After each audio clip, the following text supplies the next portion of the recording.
I got in a head-on collision with a semi-truck driving back from Memphis to D.C. for court. And right before the truck hit me, I remember saying no 5 times in a row and then saying, Jesus, save me.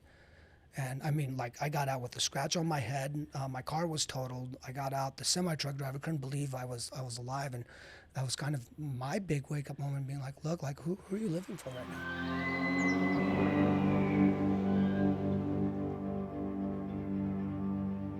No, the guy, he was from, they've been vacationing for the past like 2 years or something like that over in Budapest. Wait. If you're 2 years into this, it is no longer a vacation. Right, but they live in Washington. I wasn't sure when he told me they're from Hungary. I thought they were like from Hungary. Okay. But no, they're from Washington. And I had the same conversation. It drives me nuts. I'm talking to him and I'm like, well, where have you lived for the majority of your life? And they're like, Seattle. And, they're leaving and I'm like, gosh, so you've been there for how long? They're like 40 years. I'm like, man, how frustrating is it to grow up in a place like Seattle in the 80s and 90s, right? To live through like the heyday of Seattle and then watch what it is now. Like, that's got to be so frustrating for people to see what it was like. I mean, everything's changing, right? People would say the same thing about North Idaho that grew up here. They're like, oh man, I mean, man, to see the politics and everything change in Seattle when people were there during just the best time.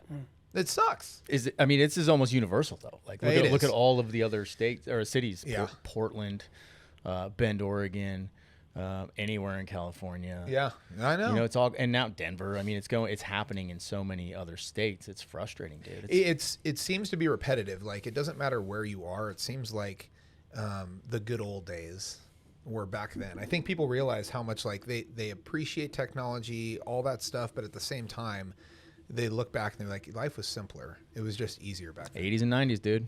Best time to be alive. Yoshi, what's up? Hello, how you doing? So I love it. Righteous Canine is your business. Yes, sir. Now, Yoshi is the name you go by. You told me your real name, and I do not. I'm incapable of pronouncing it, but please tell us again. Okay, so my birth name is Ilyusha Sergeyevich Petishkov, and nobody could pronounce that. So I got adopted when I was 7 and moved here to Coeur d'Alene, and they kept my first name and gave me a middle name, so Ilya Daniel Blazin. Okay. And even then, nobody could pronounce Ilya. Yeah. Amelia Bedelia or whatever. And I'm like, that's not my name, man. And actually, Neil Dyer is the one that gave me the nickname Yoshi. Really? Yeah. Okay. So how old are you?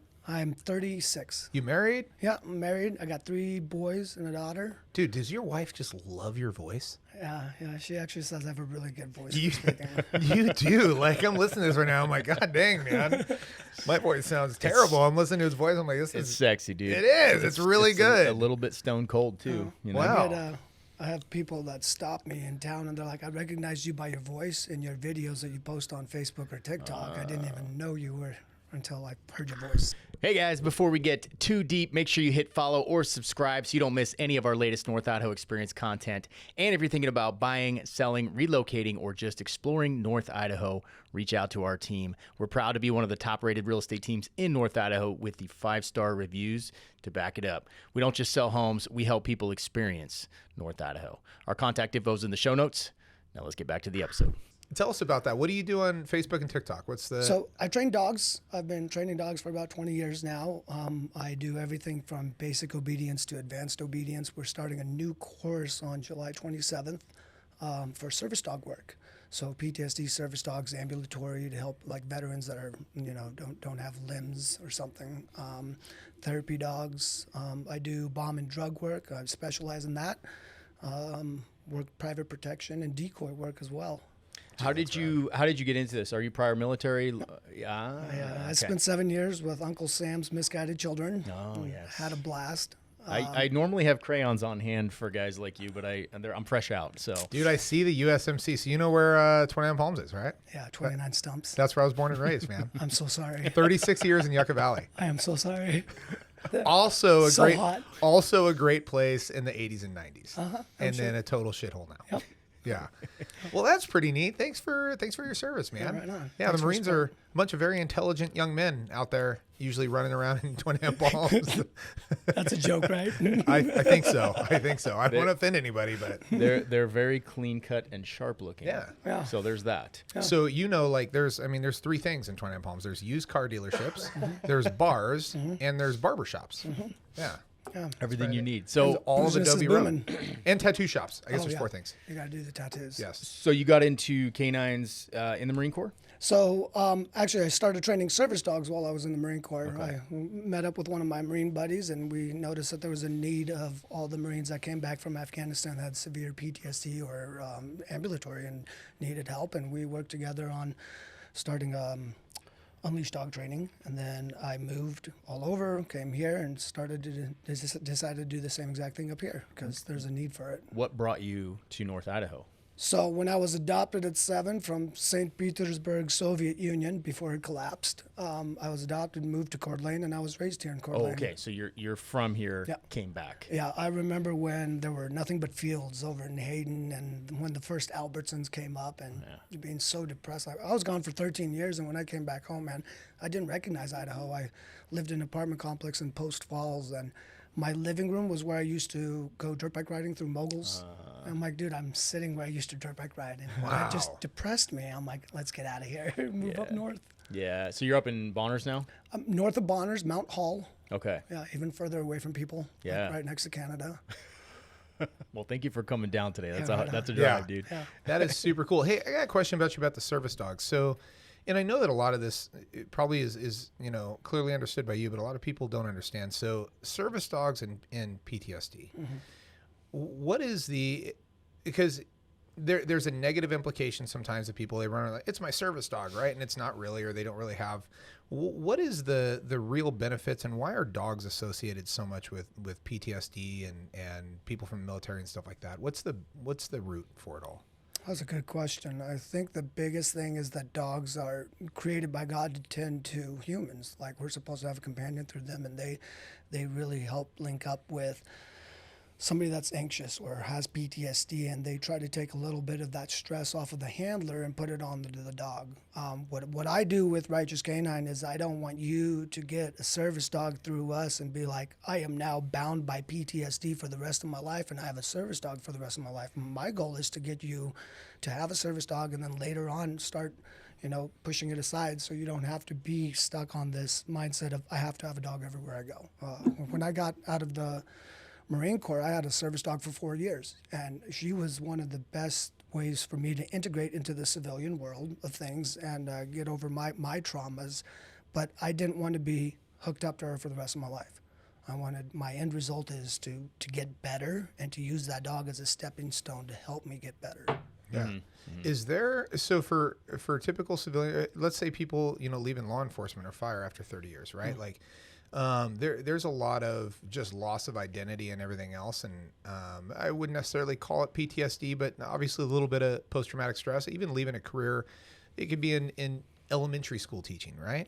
Yeah. Do you work with people to they get a dog, but they want to make sure that the dog is? A lot of people don't have time to train their dogs, right? And there's a frustration with that. We've gone through I don't know how many dogs when we were younger, and didn't take care of them the way that we should have, right? Because they weren't trained well. So do you work with people like that when they're getting their first dogs to just basic obedience, like you said? Yeah. Every one of our dogs, before they start a service dog course, have to go through my basic, intermediate, and advanced courses. So that way we at least get a dog that's pretty well-rounded by the time we start working on the therapy aspect of it. Because, we see so many of those fake service dogs that are walking around off leash, coming up to people, chasing kids down in stores. And I want my dogs to be noticeable and be like, hey, that dog stayed next to its handler. It's attent and alert to the person, not everybody else around, because that's the point of the dog, is to provide a service to that handler, not everybody else. And that's kind of where that basic through advanced comes in. So when you say like a service, when you're training them, what is you say that they're attentive to the handler. Like what exactly are you training them to do for people at certain times? Okay, so trying to stop a PTSD attack before it starts. The human body goes through a whole lot of secreting adrenaline or endorphins or dopamine when you start getting a flashback, or you start getting anxious, you go through that flight or freeze aspect, and like your lower extremities, the veins will start opening up to allow more blood flow, to allow for that. Your dog can scent you off of that and be like, hey, look, you're about to lose your mind. I'm going to start tapping you, or physically putting my face into yours, or licking you, or trying to distract you from whatever is happening here in the environment to get you right back into a grounding position where you're like, hey, you're right here. I'm with my dog. I'm okay.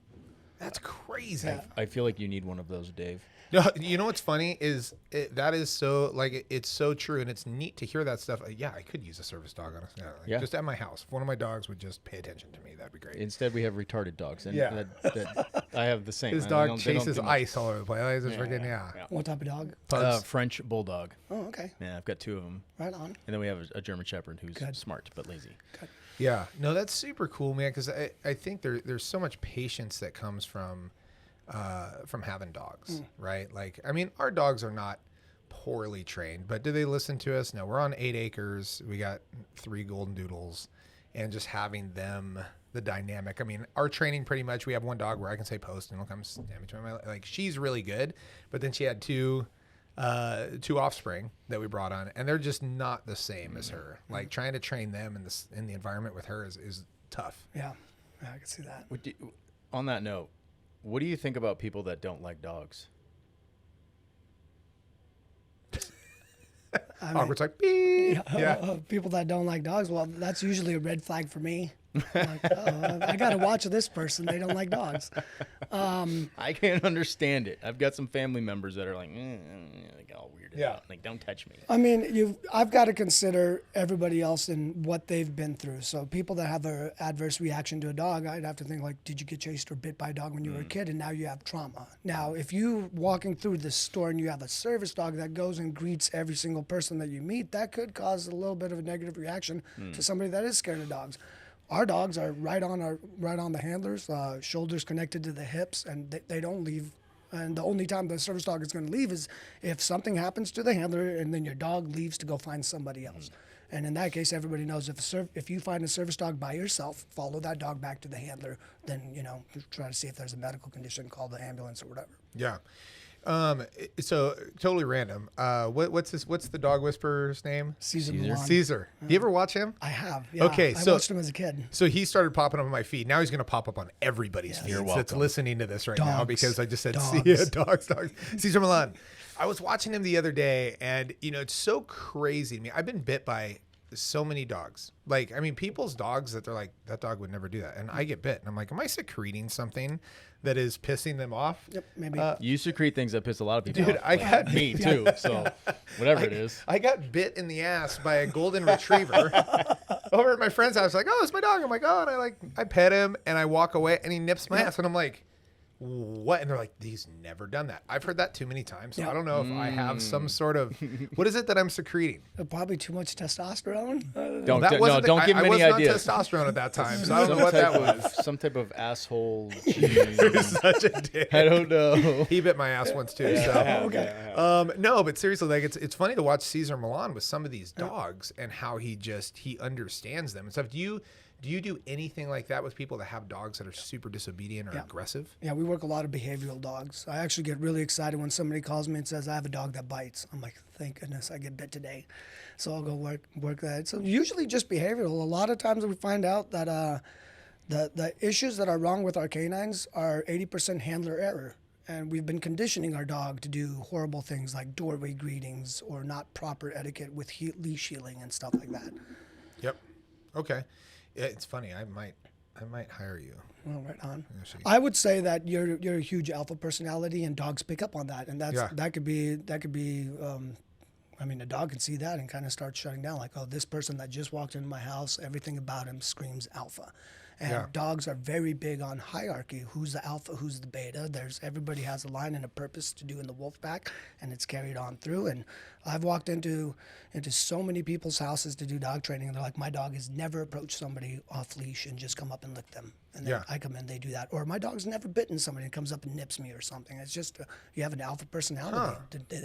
They could sense that. You got to think your dog's nose is 4,000 times stronger than yours. So if you could smell one spoonful of sugar in your cup of coffee, your dog could smell one spoonful of sugar in an Olympic-sized pool. Okay, then why the shit can my dog not find its ball when it goes into the freaking? Why do I have to go get it? He's making a game with you. He knows exactly where it is. Biatch. But he's Freaking conditioned Ronan, you to dude. constantly get it for him. So, how do you work with wives of dogs? Do you like if my wife lets the dog on the bed all the time? How do you work with that? Oh, right on. Do you go after the handler or do you go after the dog? How do we make that work? The first thing I tell everybody in the house, and it doesn't matter if it's just husband and wife or husband, wife, and 3 kids, everybody in that household is a handler to that dog. Do you mind if I go get my wife right now? Right on.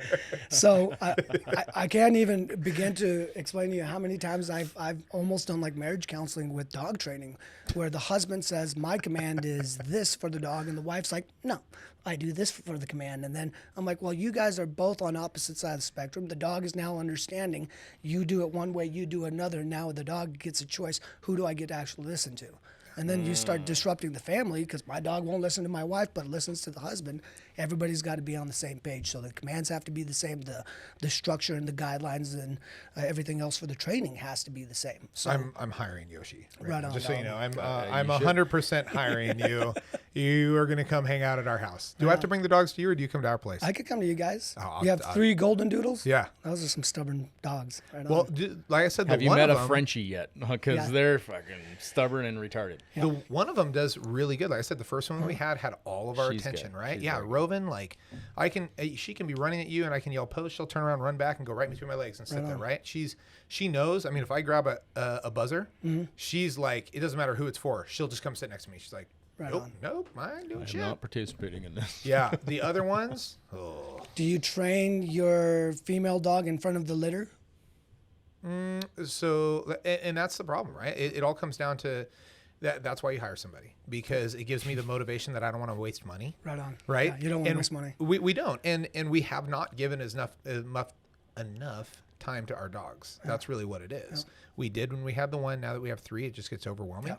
And if you pay somebody to come in and do it, then you're like, okay, we got to dig in here. Yeah, That's you're pretty absolutely much right. How I solve my problems. You hire a professional, and then they tell you to do the things that you already know that you should be Yeah. doing, and then you just do them because Accountability. You're like, right on. Somebody else told me, not my wife. I could do it. yeah.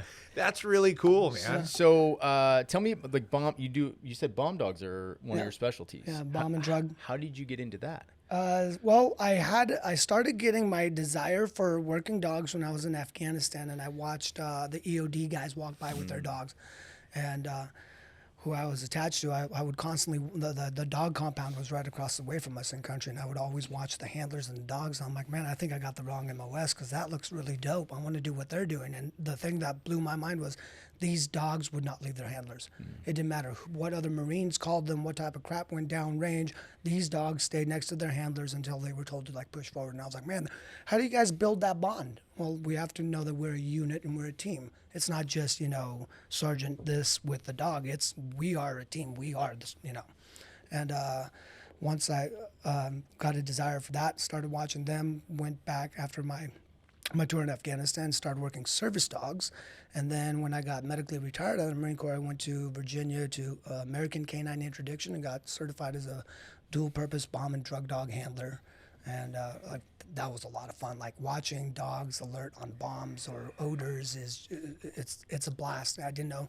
Everybody says how smart dogs are. I really have no idea how smart dogs are until I went through that course. Is that why so many guys end up adopting their dog that they worked with because that bond is so tight? I can't imagine having to give that dog up Oh, after. it would suck. It's like your partner, like police canine, right? That's your backup. Yep. Dude, the names crack me up. The name of the So dog. our the names buddy of the dogs? Gabe, Yeah. who was with Kootenai County, he had a dog and they named him Lord.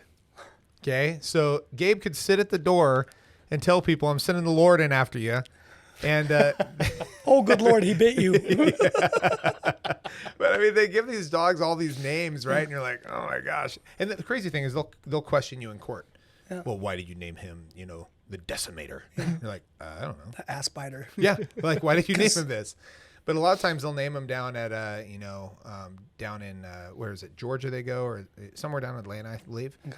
Already named them down there. They come back with these wild names. I'm like, oh man, I wanted one named Jesus so bad. I feel like that would Jesus be, is coming. Jesus is coming. Jesus man. is coming, bro. That's crazy. Yeah. Well, I know. I honestly, I'm digging this because I really want to happen. So you grew up here in Coeur d'Alene. Mm-hmm. Okay, and you said you lived where in Coeur d'Alene? I've lived from Cougar Gulch to Hayden to Post Falls, Rathdrum, like all over this area. Okay. Right in Cougar Gulch. Lynx Trail. Okay. The very far end, right towards Micah. Oh, okay. Way out there. Way out there. Yeah, we're up on a hill up there now, and we love Cougar Gulch. Yeah, it's beautiful. Well, I can drive to work, and there's no lights. There's no like. Yeah. You can see the stars. Yes. That's big. Dude, waking up, especially in the winter. Yeah. Waking up to go to the gym at like 5, 6 in the morning, it's completely dark. Yeah. You walk outside and you're like, oh my God. See, I'm over the hill. I'm on like south side of the river. Okay. And I've got all these fancy I'm not in a neighborhood. There's kind of a neighborhood below me with some very expensive homes.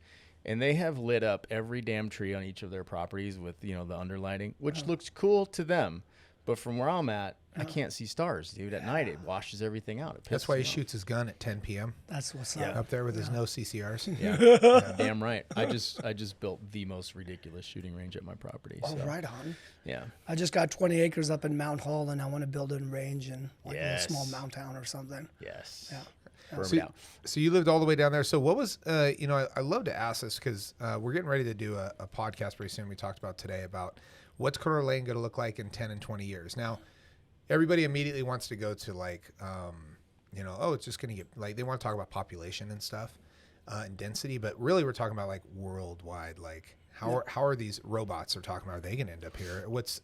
There'll be a giant wall around North Idaho, and we will be manning the wall with Yoshi's dogs. It might be, yeah. But going backwards, what's the other than the population and stuff? How has the environment, the politics, the lifestyle changed since when you were younger and you lived here? Do you notice much of that? Oh yeah. I mean, I think the biggest thing is it's not as rural or as quiet as it used to be, and we have a lot of people that come from all over the place, and they come here and they want to spread their views of thinking, their politics or their hatred all over. And I'm like, dude, like we've been raised in Idaho like our whole lives, and then our next door neighbors now are just pushing all this weird agenda, and it's I feel like Idaho is too pure.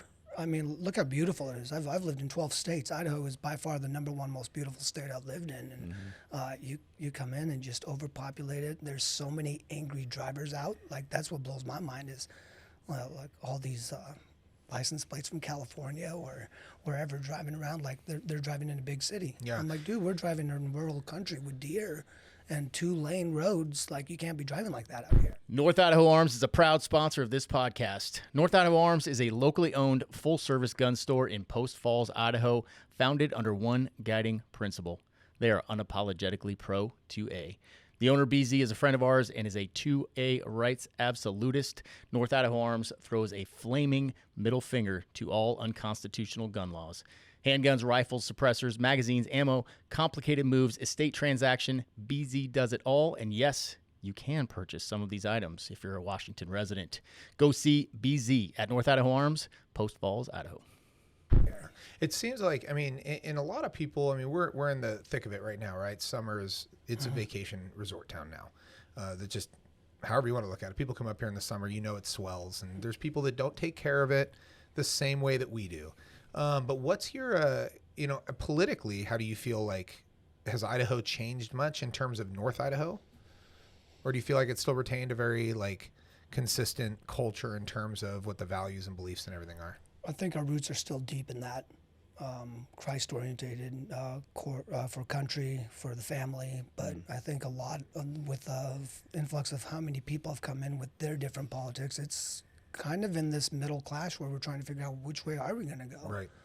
And yeah, that's tough. That's not a good place to be. Yeah. Like Sandpoint, they changed everything up there to now you have to pay for parking. Oh, that's crazy right now. Everybody's going nuts. Everybody's The pissed whole about that. city, like I didn't even know about it until I came down to do a dog session. I'm like, I didn't even bring my wallet. I only have cash. How am I supposed to pay for parking my car here? Just put $1 on your windshield. Yeah. Do that. See what they do. Like, oh, There you go. I guess he paid. That's funny. Yeah. Sandpoint, I tell people constantly, like, Sandpoint does have a tendency to lean a little bit left. Yeah. I tell everybody it's our purple hub Yeah. in Idaho, but it definitely feels different when you go up there. We went to a concert up there. And, we go to the Kootenai County Fairgrounds every year for the concerts. I hate concerts. I don't like being around a bunch of people, but there's something about being outdoors at a concert where it starts at 7:30 and it's over by 9. Yeah. Legit, by the what's way. up. There's no encores. Like, there's pretty much one person that plays, sometimes two, and I'm in bed by 9:30. I'm like, this is amazing. But being outdoors with cowboy boots on, jeans, seeing the people that are at Kootenai County Fairgrounds, and then going to Sandpoint, where we went to a Totally concert, different. and we were like looking around, and I'm like, I don't Well, here's the big know if I difference. fit in Is this Idaho? Yeah. Here's the big difference. You go to the Kootenai County Fairgrounds, no one's taking your gun off of you, right? Yeah. You go to this one in Sandpoint, and they don't even let you bring a pocket knife in. I about lost my mind because we had to park a quarter mile away, and I'm like, I'm pretty sure I'm not gonna be able to bring my gun, so I didn't. But I brought a fucking pocket knife. I It's will a not tool. go to a concert anymore. And in those sons of in bitches Idaho. maybe walk back. Yeah. But here's the deal. Scott Herndon, he's some type of legislator. I can't remember if he's Congress. He's something up there.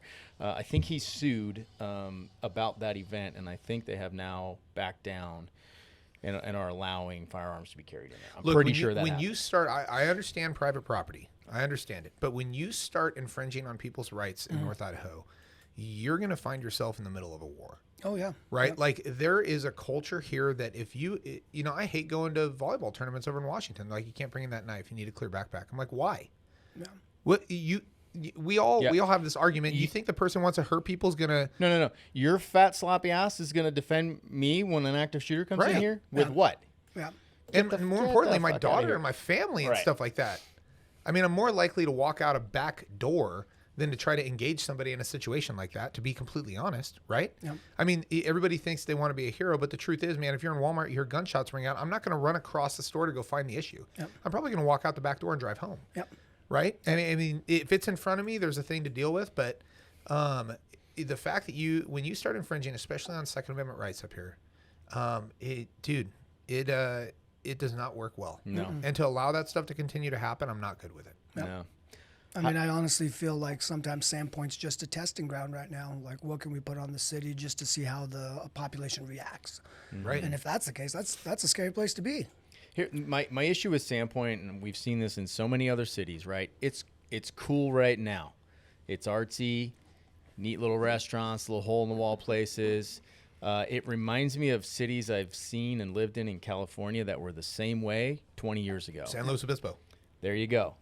It's like the end game of that is fucking Seattle. Yep. It just, so I don't know how to stop that. I know there's a lot of great people up there that are, pushing the vote and like staying on top of things, and I'm hoping that will keep it good. But there's a lot of rainbow flags and windows up there, which on its face value, whatever, I don't care how you live your life. However, I am a little bit traumatized because I've seen this happen. You know what? I think that, there is a difference between, let's just say, right-sided businesses and left-sided businesses. You will find left-sided businesses refusing service to you or standing their ground, right? And they don't care if it affects their finances whatsoever. They'll stand firm. Right-sided businesses have a tendency to be very capitalistic. And you see places like the Coeur d'Alene Resort, Schweitzer, right? They are catering to vacationers. They're catering to out-of-towners. They're catering to people for entertainment. And it really is, it starts to become about the dollar. Now, I don't really care. I've talked about the Coeur d'Alene Resort. The Coeur d'Alene Resort will always be a thing because of the real estate. That's it. Yep. You cannot beat the Coeur d'Alene Resort in terms of where it's located and what it has, right? It can do whatever it wants. It can change its policies. It can make you pay for parking. It can do anything, and it's still going to thrive. Yeah. However, if you go back and you hear the stories about, was it Dwayne Hagedorn? Was that the original? It was Dwayne, and then his son is, I can't remember what his son, I don't want to get him mixed up, but the original Hagedorn, you know, when you hear the stories from some of the people who have been around for a long time and knew him, they said he was committed. He was like obsessed with luxury and customer service. Now, a lot of people are like, oh, I don't like the Hagedorn. I get it. It's turned into something that's bigger, but there was a focus on taking care of the people here and making it amazing, right? And if we have places like Schweitzer, no diss on Schweitzer, but when you go in there and you buy a pair of pants for snowboarding that you could buy for $80 online, or you could buy for $250 on, there is a push to cater to certain people to make money. And when you have organizations like that, I think Schweitzer is one of the biggest issues with Sandpoint is the fact that it's trying to be the mammoth. It's trying to cater to the rich. It's trying to cater to the fancy. Well, they've been bought out too by whatever giant corporation. I think Shaun White's. I don't remember. They buy that one. I know they bought Mammoth. Anyways, but either way, when you have these places that start to divert their focus from locals to people that come up here, that once again, it's a party, right? Mm-hmm. And nobody cleans up after their party. The locals do. And so I truly hope that larger places and businesses like this, especially right-sided businesses that, that have the values and everything else, they start focusing a little bit more on locals and trying to cater to them and making it better for them, because otherwise you just have a complete shift and you see what's happening. Didn't Silverwood get bought out recently too? It did. See, and that's a bummer, dude. Tough. Ticket prices will go up, I bet you. Oh, yeah. Certainly. Well, we've just forgot where to put our loyalty. I mean, we're in Idaho. Right. Stay loyal to Idaho and the people there. Right. But when you have so much influx of money and rich people from all over coming up, they're like, oh, you know what? Greed starts setting in. I'd rather have that than take care of the loyalty of my family and the people that live here. I've been praying that downtown would come together and at some point do something. It's the small things, right? If we could just have every downtown business, every downtown restaurant say, hey, on Wednesday nights from this time to this time, from Memorial Day to Labor Day, if you're a local, you have an Idaho ID, you can make a reservation, and anybody from outside can't. Even something like that, you're not losing business. You're still getting people to come in, but you're allowing locals to have a little bit of pride and ownership in what they're. Why is it that any local should have to pay downtown Coeur d'Alene or downtown's parking? Downtown in Sandpoint. If you have an Idaho license, it's free. Yeah. Because you pay taxes and you live here, and that's fine. But if you're another plate, it's $5 an hour. Yeah. Thanks for coming and visiting. Why not? I don't know why that doesn't happen. They're still going to come. You're not going to stop people from coming with that. Yep. The other thing is I love downtown currently. There's no chains down here. It's all locally owned stuff, right? I love it. Now that new hotel on Sherman, I don't know Marriott. Yep. That's like the first one, and that concerns me. It's being built right now over on Sherman, and it looks like it will be very nice. But like I'm afraid that's opening the door for chain restaurants, all these. Yeah, if we get a McDonald's in downtown Coeur d'Alene, I'm gonna lose my mind. Oh, dude, I'll boycott it. Get the F out I of here. want nothing to do with it. No. Keep it north of the freeway. Sure. Yeah. All the other shit. I hope that we can keep that. Yeah, change is rough, and you've seen more of it than we have. Yeah, change is really rough. A lot of people would say we're part of the problem, right? Like we came up here in 2019, 2020. Oh, they say it all the time on YouTube. Trust me. Yeah. He doesn't let me see the comments. I don't. I don't read them. Yeah. I don't know. I have mixed feelings on that. I get very frustrated when people throw shit out there like that because I will make the argument that a lot of the folks moving here from states like California, Oregon, Washington, Colorado now, they've seen how bad it can get, how quickly, right? California was a good state 20 years ago. Washington was a good state less than that long ago. And if you know what to look for, the little signs that change is coming, you can be a little bit more proactive. And at least the clients that call us to move here, they come here and they're like, I want to get involved. Like almost all of them. Yeah. I want to get involved. What can I do? How can I get into the community and help out? Because I want to preserve. I moved here because this place is amazing and the values match my values, and I want to preserve that. How do I do that? Yeah. Yoshi, what did your parents do? My father's a pastor, and my mother just retired from accounting. Accounting? Nice. So where did they work in town? Where was your dad a pastor at? Real Life Ministries. Okay. Right on. And then how long what did he do when you were younger? When I first got adopted, he was a carpenter.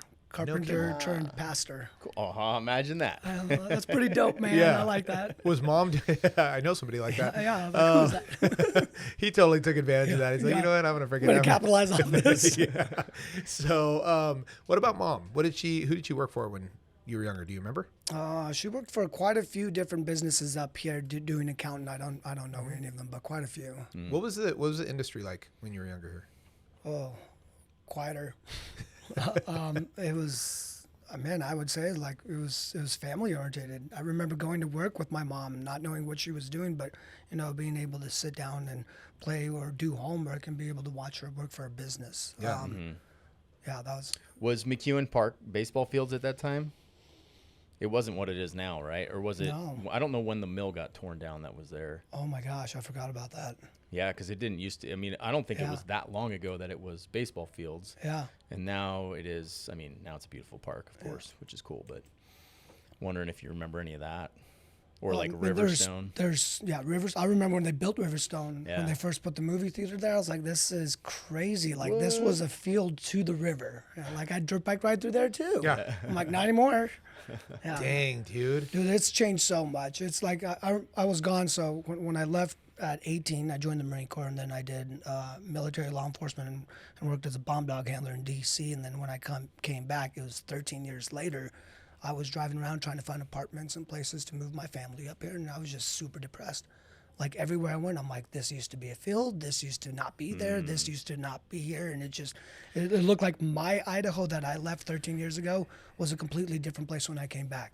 So I lived in Post Falls for a year, then moved up to Bonners Ferry, and then from Bonners moved up even more north to get more secluded and get some property. I understand that. It's funny, even just the time that even just the time that I've been gone from California. I went back a couple years ago, and I'd only been gone for like 4 or 5 years, and I got back and my whole town had changed. Yeah. In just 4 or 5 years. That's crazy. Especially through COVID, coming Yeah. through there and being like, we don't even have a Denny. Denny's went out of business. And I'm Jeez. like, I just looking at everything too, even going back there, because we had fields, we had certain areas, right, where all of a sudden there's development. It just looks different, Yeah.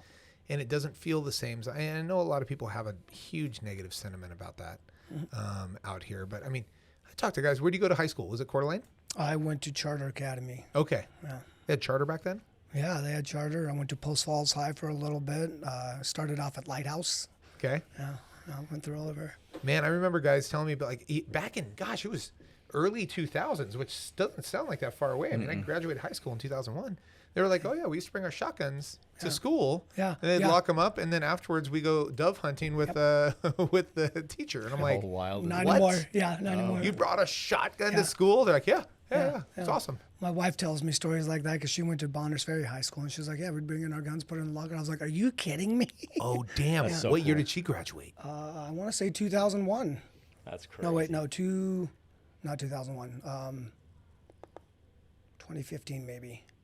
That's a big difference. Yeah, that's a huge difference. Yeah, that's definitely like a full decade for sure. I know, right?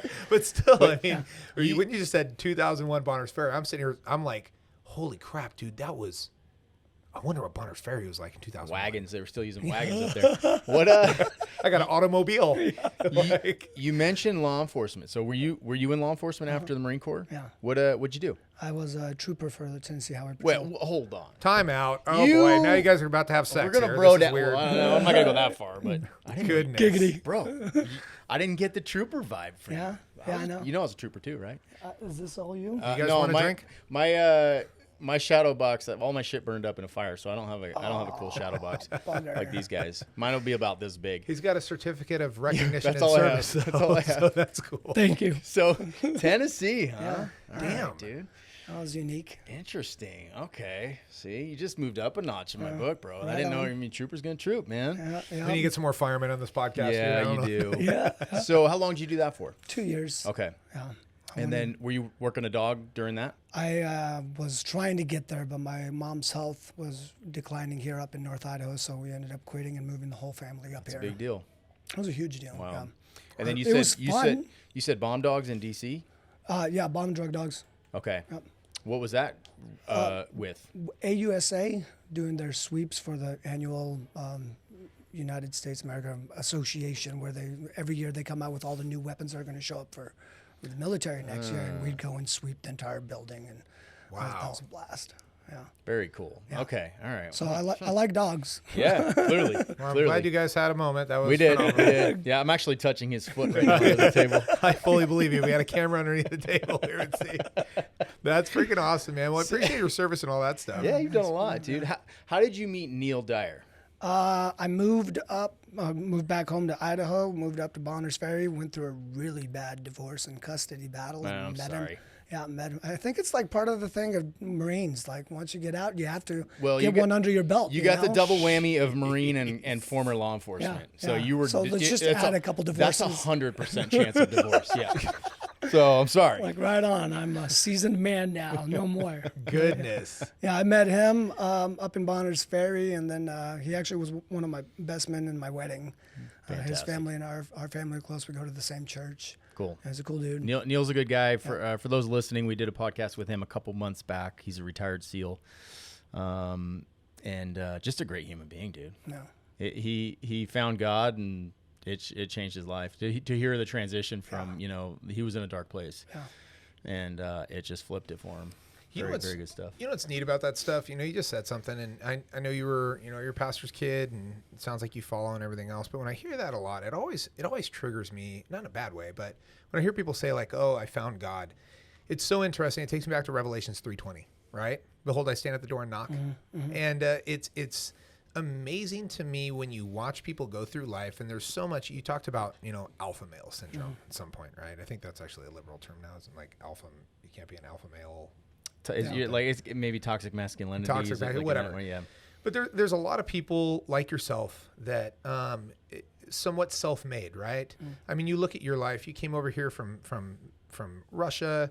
You're adopted. Like you grew up. You're immediately off in the Marines. You're doing all this stuff. It sounds like you've been successful. You've been able to take care of yourself. And there's a lot where you can look back at yourself and say, look at all the things that I've done. You take guys like Neil Dyer, who I didn't get to be on the podcast with him, but somebody that's a Navy SEAL and constantly given accolades for how good they are. Like they're looked up to by even, the entire military community, the U.S., everything else. And it's very easy for them to sit there and look at themselves and be like, look how great I am. And it seems like especially for people like that, it's later on in life where they start moving on and they start realizing that your accomplishments are not necessarily anything. And it's like I always think about that because there's something that triggers people like that at some point in their life. And like, what's my purpose? What am I doing here? And then all of a sudden they say, I found God. I'm like, bro, he's always been there. Yeah. He's just been sitting there at the door, and he's not a pushy. Jesus ain't pushy, man. He's going to sit there and be super patient. Something I don't have. I'm not patient. And it's so cool when I hear those stories about people who are like, oh, all of a sudden, like I found him, like he was there with you the whole time. You just had to stop for a second and be like, all right, what's up? Yep. Like, let's talk. You wouldn't have come to me if I wasn't calling your name first. 100%. Did you, in your own journeys, I mean, Marine Corps, were you always strong in your faith, or were there times where, yeah? No, after Afghanistan, I kind of fell away from the Lord because I went through like 15 suicides and funerals, and that just decimated me. Honestly, if somebody told me, Yoshi, this is what you're going to deal with in the military, this is what you're going to deal with outside of the military, I probably wouldn't have joined. Because nobody told me, hey, you're going to make long-lasting friendships with these comrades of yours, or you're going to go to a foreign country and fight a war, come back, build that friendship even more, and then it's too much demons for them. They're going to kill themselves. And one after another in Afghanistan, it was just like that sucked. Like, you can't prepare for that. No amount of counseling or, safety briefs every Friday is going to stop you from, man, I've lost a lot of friends along the way. And That's so tough, dude. when I lost friends, I started being like, Lord, like, what's the purpose of my life? Like, everybody I get close to seems to die. And I fell away. I wouldn't say I fell away. I kind of became lukewarm, which is the one thing Yahweh says in the Bible not to do, because I'll spit you right out of my mouth if you're lukewarm. I'd rather have you hot or cold. And I would profess Christ out of the corner of my mouth, and then the other corner of my mouth be at a bar, completely shit-faced, sleazing up or doing something dumb. But I had a couple wake-up calls. I got in a head-on collision with a semi-truck driving back from Memphis to D.C. for court. And right before the truck hit me, I remember saying no 5 times in a row and then saying, Jesus, save me. And I mean, like, I got out with a scratch on my head. My car was totaled. I got out. The semi-truck driver couldn't believe I was alive. And that was kind of my big wake-up moment, being like, look, like, who are you living for right now? Holy shit. And I was like, yeah, exactly. I was like, okay, Lord, where do you want me to go? I'll be your servant, and just show me the way. And sometimes he doesn't show you the way. He just sits there and waits for you to start forging the path, and then he'll lead you. But You know, Dude, that's great. Were you in your vehicle, in your patrol vehicle? no, I was in my Nissan Z300. Oh, Little T-top. Holy shit. It had you're no real lucky. yeah, That didn't just go right under. no ABS brakes, the seatbelt wouldn't click, and no airbag. And I found this all out while we crashed. Yeah, it's pretty dope. I had my wiener dog sitting in the passenger seat next to me, and right before the truck hit me, I grabbed him and put him in my lap. And after I got out of the car, I'm like just jacked with adrenaline, just shaking. And the trooper comes up to me and he's like, "You okay, son?" I'm like, "Yeah, I'm okay." He's like, "Are you sure you're okay?" I'm like, "Yeah, I'm okay." And he looks down at my crotch. He's like, "Are you okay, son?" And I look down, there's dog shit all over my crotch where my dog just crapped all over me after the hit. I'm like, "Yeah, that's not me, but I'm good, dog." How in the world? Dude, going head on with a semi is not In a little car. Yeah, a very small car. I mean, honestly, there's been so many stories in my life where the Lord has intervened and saved my life. And it's like His grace is sufficient for you. And I keep wondering, like, why do you keep keeping me around? How do you honor that now? Yeah. Like I've had so many near-death experiences. What do you want from me? Like, clearly you want me around. Like, what do I do, Lord? Like, show me. Good meat starts long before it hits your plate. Acme Acres in Spirit Lake, Idaho offers beef shares, pork shares, and lamb shares raised the right way. Their beef is grass-fed and grass-finished, and their meat is 100% all natural. It's as pure and real as North Idaho. No hormones, no antibiotics, and no vaccines. Just real meat from a local North Idaho farm straight to your freezer. Call your farmer Jason at 208-714-0478 or visit acmeacres.us. Yeah, that's amazing, man. You know what's funny is, you hear it all the time. Testimonies is a test.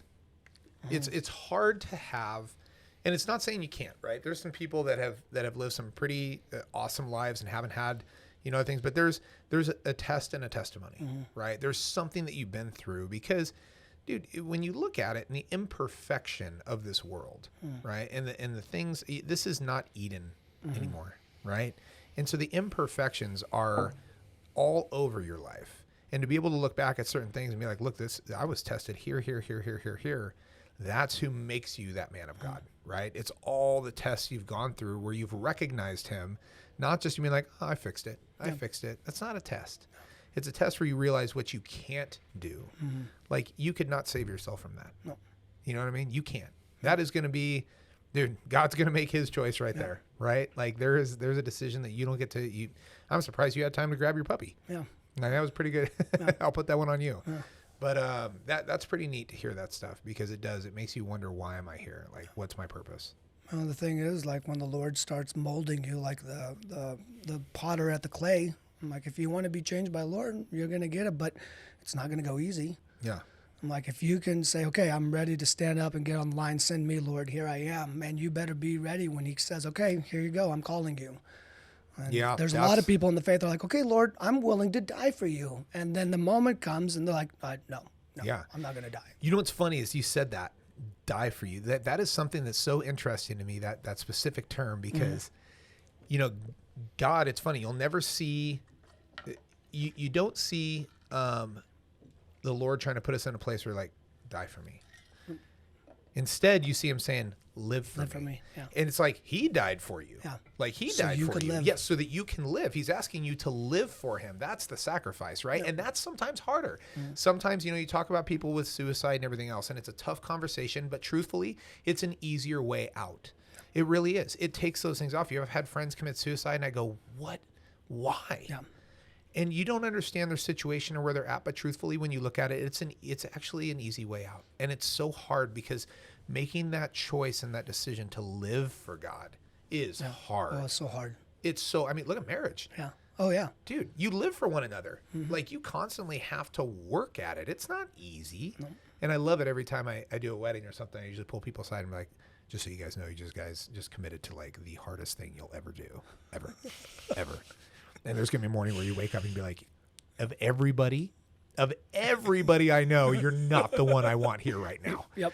Right. Yep. But it's something you work at, man. So it's cool to hear that. But just living for that. And like you said, you have to be ready for that call. Yeah. Is that kind of, you're doing work with service dogs right now for veterans. I mean, is that, I'm guessing this is a motivating factor for you, is going through these experiences and all the people that that have committed suicide. I mean, I mean, I'd like to stop and help in any way that I can. I mean, we don't just offer the service dog course. But by the way, the service dog course, if you're a veteran, is free. Oh, wow. No way. Law enforcement, first responders, dispatchers, firefighters. If you could show that, hey, look, I was a firefighter for 20 years. I retired. I'm jacked up in the head. I need a dog. Sweet. We'll help you out. Give it to you for free. How do you pay for that? How do you pay for that? How do you pay for that when people are doing it for free? Going off of God, man. I'm gonna just do it for free. And Do you guys have do you guys get a donation for this, or how does this work? just the civilians. There's a couple civilians that want to do the course and have a service dog, and they have to pay for the class. So we're just kind of going off that. So hold on. I'm backing up for a minute here. Hold on here. So somebody comes to you and says, I need a dog. You find a dog for them, train them, and then give it to them for free. If they're a veteran or a first responder. How do we help, bro? How do you help? Well, I would like to get a facility. I had a facility in Sandpoint at a horse stable, but they reneged the contract on us abruptly, and I've been looking for one that's not, $1,000 a month to pay for. But Do you have a 501(c)(3) or C3, whatever? Non-profit. no, we haven't done that part yet. Okay. But Let's talk, because I'd I love would to like see to you do start that. one, because honestly, man, I'd love to even help donate for stuff like that, to where we can let people know, like, if they legitimately have, as long as you're, being faithful to checking that type of stuff and making sure that they qualify for it. I would love to see I would love that. something like that where it's not completely on your back, right? And that's It's what a North big Idaho's- undertaking. It is. It And to be is. able to support endeavors like that, like, it's not about making money, right? I'm not interested in making you money. It's about being able to help support you so that you can do the things that you're passionate about. That is super cool. And the greatest thing about this is, we're righteous K9 is based off of Proverbs 12:10, which says, "He who is righteous has regard for the life of his beast." The second part of that verse, I ask everybody that comes into my group classes, I'm like, what do you think the second part of the verse means to you, and how do you think it's affected your life? The tender mercies of the evil are cruel. I'm like, why would Solomon put those two sentences together? He who is righteous has regard for the life of his beast, but the tender mercies of the evil are cruel. Wow. But you could tell, like, when you walk out in public, you can judge a person by their dog, or like, okay, this person I think is a good soul because of how their dog interacts. If you have a dog that I met a dog in a church parking lot, and I instantly got all my red flags up because I'm like, the dog reacted so aggressively and violently. I'm like, I got to start looking at the handler. Like, what are you showing me? Are you getting the bad vibes from him? Is there something at the house going wrong? So if my dogs are retarded, Yes. what does that say about me? You need more crayons. Okay, I see where you're going with this. Are pugs related They are to not pugs, sir. to American Frenchies? Stop it. They look like pugs. Stop it. Yeah, That is a deep insult. yeah, Same freaking thing, dude. Fat, flat face and goes. yeah. They're suffocating as a they little breathe. big. They should not exist. Yeah, No. look how cute it is, dying to death. That's a great way to put it. My dogs need CPAPs to Yeah. This dog puts its face on the ground to eat the ice, and the whole face, eyeballs and everything, are just freaking flat. It's the funniest thing. That's funny. Well, let me ask you a quick question real quick. Sorry, I'm kind of like, I'm a total tangent on this right now. That's okay. How much would you say it costs to get a dog, to train a dog, and everything else like that? Well, it's going to depend a lot on the bond between the handler and the canine. So we could, the course is 4 to 6 months. So if within the first 4 months you find out the bond between the dog and the handler are great, we'll push on through. Sometimes you'll get a human that's a little not as bonded with their dog, and then you find out, hey, we're going to need a different type of dog to fit your ability or whatever. So that might go a little bit longer, like 6 to 8 months. But from start to finish, man, if you come to us at Righteous Canine and say, I don't have a dog, but I want one, we'll go to Second Chance Animal Adoption in Bonners Ferry, or Better Together Animal Alliance in Sandpoint, or or the Priest Lake Dog Place, or and find a dog that suits the person. So like, hey, look, what's your disability? If it's ambulatory, I'm not going to give you a Chiweenie. I'm going to give you like a Lab or a Shepherd, so you can support your weight on that. And then we'll go. If it's PTSD, we're going to go through the course together. And the first thing we start working on is that bond between handler and canine. Dude, if you don't have that, you're not going to have a How PTSD much of this stuff. is you talking to the handler and like therapy that way? A lot. Yeah. Yeah, I mean, I want to kind of take it and change it and do my own spin on it, but you're not defined by your disability. And if I could get you to get derailed off that train of thought, train derailed, if you could get off that, then you could start working on how do you better yourself. I remember I was actually, when I was in Virginia at the dog school, the VA prescribed me morphine. I was on 23 different types of medications when I got out of the Marine Corps. I mean, just How many are you on now? None. That a boy. None. This is where it gets. So I took morphine and I went to sleep, and I guess I took one too many. And I remember waking up and knowing that my lungs weren't inflating. Oof. And I was like, okay, I have a problem, like this weird, deep-setted fear that comes in. Like, I'm not breathing, and I'm very well aware that I'm slowly dying. And my German Shepherd, female, 120-pound bitch, jumps up on top of me. I didn't train her to do this. Jumped on my chest on my bed and started doing this to my chest and just barking like obsessively loud. So loud, in fact, that the other people on the other side of the house came in the room like, holy shit, what's going on here? And that next morning, I woke up, threw every one of my pills down the toilet. I said, I'm not doing this. Went through the 4 worst months of withdrawal. Oh boy. But after that, I'm like, I looked at that dog with a whole new light. I'm like, well, you just helped me. You helped me get over this hump. Because I didn't want Cool. The Marine Corps is big on pills and pushing stuff on that. I'm like, I wasn't really game on that, but my dog helped me pretty much get over that and stop it. Dude. Yeah. It was I mean, it was what a a godsend. what a testament to what you do. Yeah. Is that you've had that experience. Yeah. Holy shit. That is so cool. That's pretty nuts. Yeah.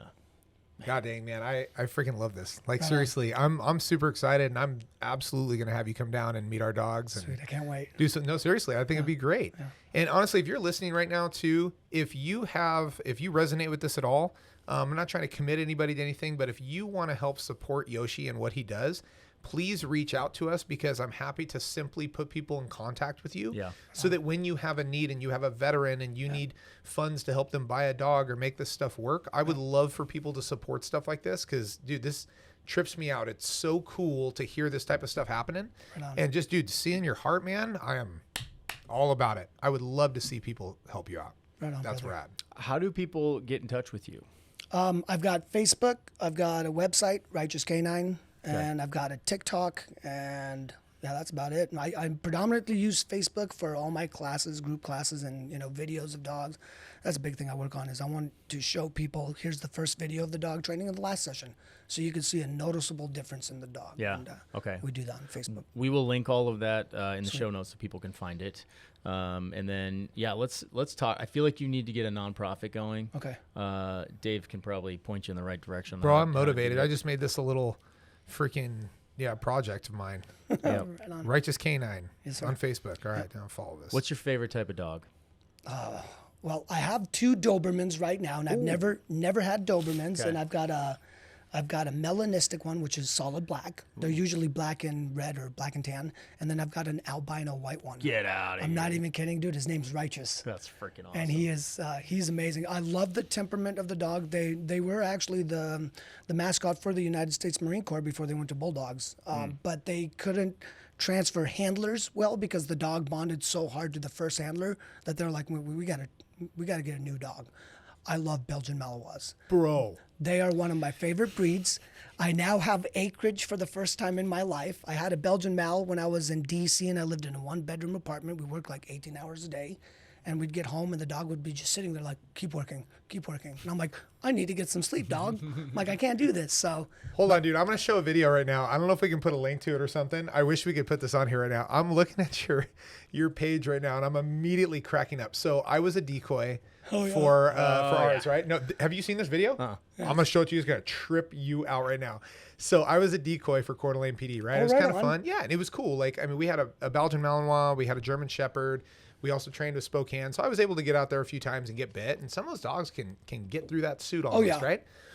So I had fun doing it. It was a good time for me to just understand the dogs. I never wanted to be a handler, but it got me comfortable working with them, especially when we're on scene. But I'm looking at this video, dude.